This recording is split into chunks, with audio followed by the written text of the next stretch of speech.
गरीब की बारिश। शहर की कच्ची बस्ती में एक गरीब मजदूर कालू रहा करता था। कालू के घर में उसकी पत्नी जानकी थी।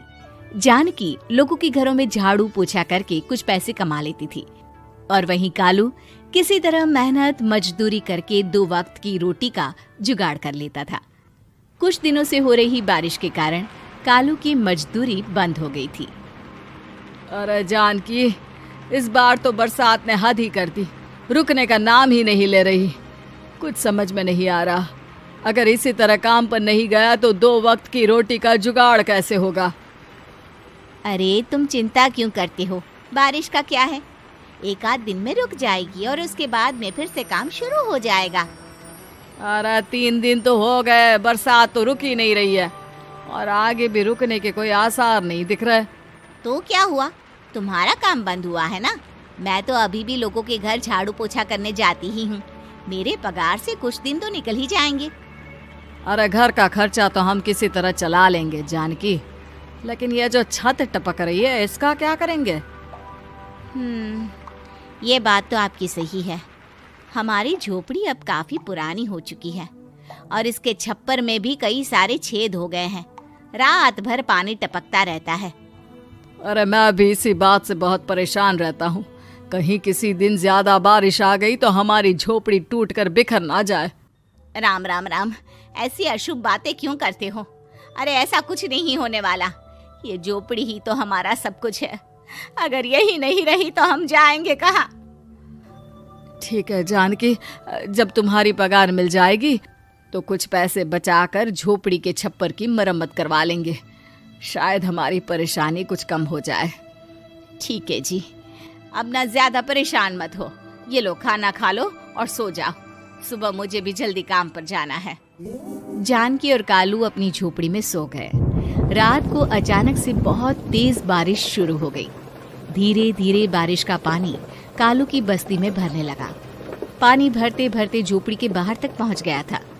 सुबह के वक्त जब कालू और जानकी सोकर उठे, हे भगवान, ये क्या हो गया। बारिश का पानी तो हमारे घरों तक पहुंच चुका है। अब मैं काम पर कैसे जाऊंगी। रहने दो जानकी, तुम आज काम पर मत जाओ। ऐसे पानी से निकल कर जाओगी और बीमार पड़ गई तो लेने के देने पड़ जाएंगे। लेकिन अगर नहीं गई तो मालकिन लोग नाराज हो जाएंगे। आप जानते हैं ना, बड़ी मुश्किल से 1 दिन की छुट्टी भी नहीं देती है। अरे लेकिन जानकी, झोपड़ी के बाहर तो पूरी बस्ती में पानी भरा है, तुम जाओगी कैसे। जानकी जैसे तैसे करके काम पर चली जाती है, लेकिन अगले दिन फिर से बहुत ज्यादा बारिश होती है और बस्ती में ज्यादा पानी भर जाता है। आज तो मैं तुम्हें किसी भी तरह काम पर नहीं जाने दूंगा। अरे अगर तुम्हें कुछ हो गया तो क्या होगा। ठीक है, तुम ठीक ही कहते हो। आज नहीं जाती।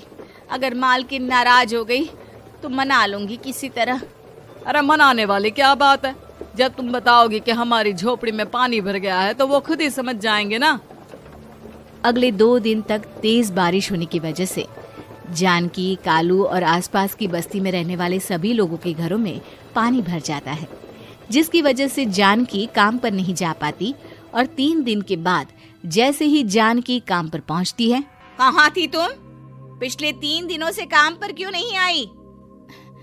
मेम साहब, क्या बताऊं, इतनी ज्यादा बारिश हो रही थी, हमारी पूरी बस्ती में पानी भर गया है और उससे भी ज्यादा तो मेरी झोपड़ी के अंदर पानी भर गया।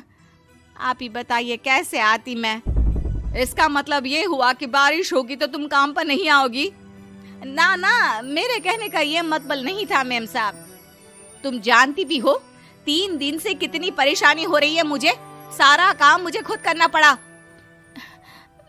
माफ कर दीजिए मालकिन जी, पर मैं क्या करती, आने के लिए रास्ता ही नहीं था। सब जगह पानी भरा हुआ था।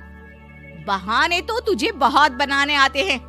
जानकी देख, अगर अगली बार ऐसा किया ना तो फिर काम से हमेशा के लिए छुट्टी। अरे ना ना मालकिन, ऐसा मत कीजिए। बारिश की वजह से मेरे पति की मजदूरी भी छूट गई है। बड़ी मुश्किल से घर में 2 वक्त खाने की रोटी का जुगाड़ हो पाता है। आप मुझे काम से निकाल देंगे तो हम क्या खाएंगे। अगर इतनी ही चिंता है तो फिर रोजाना काम पर आया करो। चलो अब जल्दी से जाकर घर का सारा काम करो। बारिश रुकने का नाम ही नहीं ले रही थी। पूरे शहर में बाढ़ जैसे हालात बन गए थे। लेकिन नौकरी जाने के डर से जानकी किसी तरह रोज काम पर जाती थी। एक दिन जब जानकी काम करके अपने घर लौट आई तो अचानक उसकी बस्ती में कुछ लोगों का शोर सुनाई दिया। अरे लगता है बाहर कुछ हुआ है, मैं जाकर देखता हूँ। हाँ, पता तो कीजिए, ये बस्ती में लोग इतना शोर क्यों कर रहे हैं? बाहर जाकर कालू ने एक आदमी से पूछा। अरे क्या हुआ भाई, इतना शोर क्यों मचा रहा है? अरे क्या बताए भैया, अपनी बस्ती के बाहर एक पुल टूट गया है और वहाँ पर एक कार फंसी है। थोड़ी देर में अगर किसी ने नहीं बचाया ना तो वो कार पानी में बह जाएगी। ये क्या कह रहे हो भैया, कार के अंदर कोई है क्या? हाँ, कोई औरत बैठी है, अकेली है, बहुत रो रही है बेचारी, मदद के लिए बुला रही है। अरे तो हमें जाकर उनकी मदद करनी चाहिए ना। अरे लेकिन इसमें बहुत खतरा है, हमें अपने आप को बचाना चाहिए। पानी कभी भी हमारी बस्ती की तरफ आ सकता है।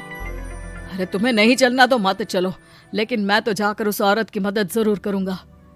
कालू उस जगह पर पहुंचता है जहां वो औरत कार में फंसी हुई थी। वहां पर पानी का बहाव बहुत तेज था और सारा पानी कालू की बस्ती की तरफ ही आ रहा था। कालू ने एक बड़ी सी रस्सी को पेड़ से बांध दिया और दूसरे सिरे को कार की तरफ फेंक दिया और उस औरत को रस्सी के सहारे बाहर आने के लिए कहा। तभी वहां जानकी भी दौड़ती हुई आई। अरे ये तो मेरी मालकिन है, जिनके यहाँ मैं काम करने जाती हूँ। अरे मैडम जी, आप डरिएगा मत, आपको कुछ नहीं होगा। आपकी गाड़ी को भी मैंने रस्सी से बांध दिया है। थोड़ी देर में पानी का बहाव कम हो जाएगा, फिर हम आपकी कार को भी बाहर निकाल लेंगे।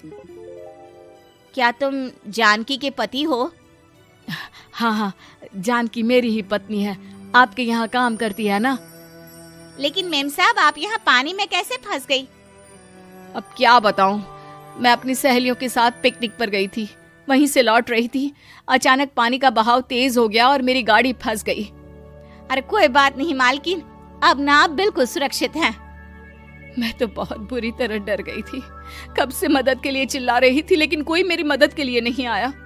भला हो तुम्हारा पति का, जिसने मेरी जान बचा ली।